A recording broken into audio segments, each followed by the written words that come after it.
2026 வந்து அரசியல் களத்தில் குதிக்கிறேன் அப்படின்ற மாதிரி சொல்லியிருக்காரு. எதிர்பார்ப்புகள்லாம் இருக்குது, இளைஞர்கள்லாம் வரவேற்கிறாங்க. நீங்கள் அதை அரசியலில் குதிக்கிறாந்தா அது ஒரு குளமோ ஆறோ நதியோ தானே குதிக்கிறாந்தா. அப்போ அதில் குதிக்கிறது மட்டும் இல்லை, அதில் நீச்சல் அடித்து கரையை கடக்கணும்.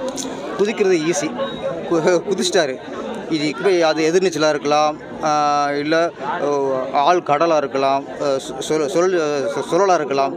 நீங்கள் நீச்சல் அடிக்கும்போது எதுவும் கொஞ்சம் சுழல் வரலாம், புயல் வரலாம், அது எதிர்நீச்சல் அடிக்கலாம்.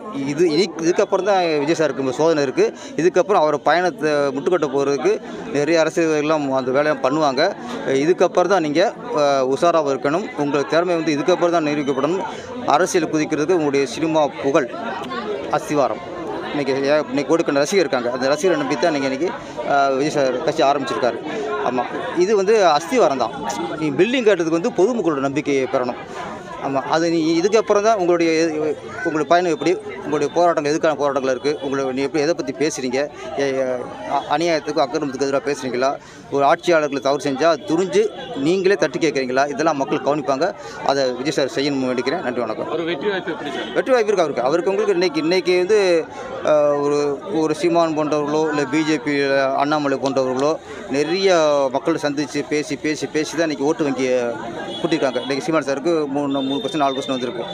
பிஜேபிக்கு இன்றைக்கி ஒரு 8% மேலே வந்திருக்கு. இதுக்கு காரணம்னா இவங்களாம் நிறைய பேசுகிறாங்க. மீடியாக்களை பேசி மக்களுடைய இதை நம்பிக்கை பெற்று தான் வளர்த்துருக்காங்க. விஜய் சாருக்கு அப்படி இல்லை, ஒரு ட்விட்டர் போதும், ஒரு அறிக்கை போதும், ஆட்டோமேட்டிக்காக ஒரு 10% ஓட்டு இன்றைக்கே அவருக்கு இருக்கும். அதனால் ஆல்ரெடி இப்போ சீமான் அண்ணாமலை போன்றவர்கள் கஷ்டப்பட்டு இப்போ 10 வருஷமாக வளர்த்ததை ஒரு 10 மாதத்தில் அந்த ஓட்டு வங்கி வச்சுருக்காரு. ஆமாம், இது ஆட்சி அமைக்கிறதுங்கிறது இது பத்தாது. அதுக்கப்புறம் மக்கள் நம்பிக்கை பெறணும். சார், இப்போ வந்து கேரளாவில் வந்து இப்போ இயக்குனர் மாரியும் தயாரிப்பாளர் மாரி தான் இது பண்ணுறாங்க, அட்ஜஸ்ட்மெண்ட் சொல்லிட்டு இப்போ பாலியல் புகார்லாம் வருது நடிகைகள் சொல்கிறாங்க. நீங்கள் ஒரு இயக்குனராக இருக்கீங்க. இல்லை, அது வந்து உண்மையிலேயே அது உண்மையாக இருக்க பட்சத்தில் ஒரு மிகவும் கண்டிக்கணும். இப்போ சும்மா நம்ம வந்து ஒருத்த மேலே பழி சுமத்தினாலும் இருக்கலாம், உண்மையாக அவர் தவறு பண்ணியிருக்கலாம். அவர் தவறு பண்ணியிருக்க பட்சத்தில் அவருக்கு ஒரு கண்டனம் தெரிவித்தோம் அப்படிங்கிற கடந்து போயிடக்கூடாது. அவங்க உண்மையிலே அவங்க பண்ணியிருந்தாங்கன்னா அவங்கள வந்து இண்டஸ்ட்ரி விட்டு விலக்கி வைக்கணும்.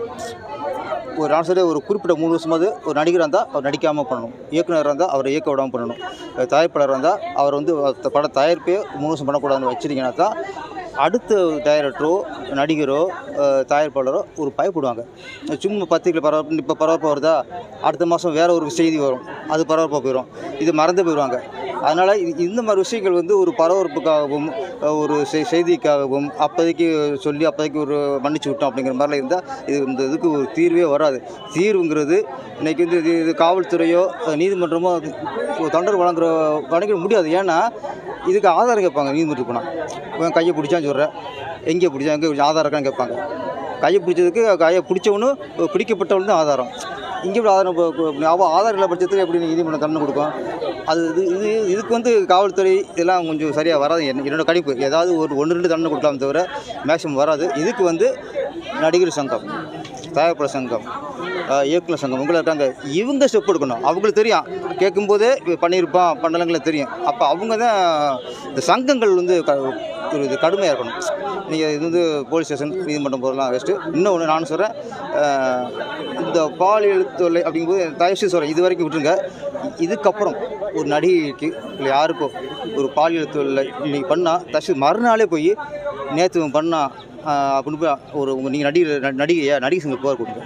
இல்லை உடனே முடிஞ்சால் ஆதாரம் இருந்தால் காவல்துறையில் புகார் பண்ணுங்க. அப்போ தான் இதுக்கான இது கிடைக்கும். நீங்கள் 10 வருஷத்துக்கு முன்னாடி பண்ணார், 8 வருஷத்துக்கு முன்னாடி பண்ணாருங்கும்போது அது வந்து கேட்குறவங்களுக்கு ஒரு கதையாக தான் கேட்பாங்க தவிர அதில் ஒரு வேதனை கேட்க மாட்டாங்க. நேற்று என்னை பிடிச்சி கைப்பிடிச்சிட்டாரு, கற்பழிக்க முயற்சி பண்ணாருன்னு சொல்லுங்கள். அந்த அந்த அந்த ஸ்பீடு இருக்குல்ல, அந்த சூடு இருக்குல்ல, அந்த சூடோட தான் மக்களோட உணர்வும் வரும். காவல்துறைக்கு அந்த ஒரு ஸ்டெப் எடுப்பாங்க. எப்போ நடந்த கதைக்கு பண்ண மாட்டாங்க. நான் சொல்கிறேன், அதுக்காக எப்போ நடந்த கதைனால தப்பு இல்லைங்கிறதுக்காக கேட்கக்கூடாது. எப்போ நடந்தால் தப்பு தான், ஆனால் எப்போ சொல்லணும் ஒன்று இருக்குது. காலங்கள் சொல்லும்போது எல்லாமே காலாவதி ஆகி போயிடும். இன்னொன்று இன்றைக்கி வந்து இன்றைக்கி நடிகர்களாக இருக்கட்டும், இயக்குனர் இருக்கட்டும், நிறைய பேர் இன்றைக்கி குரல் கொடுக்குறாங்க. எதுக்கு குரல் கொடுக்குறாங்க? அப்போ ஒரு நடிகைக்கு பாலியல் தொல்லை, ஒரு நடிகை வந்து அட்ஜஸ்ட்மெண்ட்டுக்கு கூப்பிட்டாங்க. இப்படி இந்த பட்சத்தில் இன்றைக்கி வந்து நிறைய நடிகைகள் கொந்தளிக்கிறாங்க. இது வரவேற்கத்தக்கது. நான் ரொம்ப வரவேற்கிறேன். எங்கேயோ ஒரு நடிகைக்கு வரும்போது கொந்தளிக்கிறீங்களா ரொம்ப வர வைக்கிறேன். அதே மாதிரி நடிகைகள் மட்டும் பெண்களே அல்ல, இந்த தமிழ்நாட்டில் இருக்கிற எல்லா பெண்களும் சகோதரிகள் தான். தமிழ்நாடு எங்கே ஒரு பெண்ணுக்கு இது ஏற்பட்டாலும் இதே குரல் இதே நடிகர்களும் இயக்குநர்களும் குரல் கொடுக்கணும். அப்போ தான் மக்கள்கிட்ட போய் சேருது. ஏன்னா பிரபலங்களுக்கு இப்போ ராதியாக சொல்லிட்டாங்க தான் போய் பரபரப்பாகுது. செய்திகளை உடனுக்குடனும் துல்லியமாகவும் தெரிந்து கொள்ள சப்ஸ்கிரைப் பண்ணுங்க.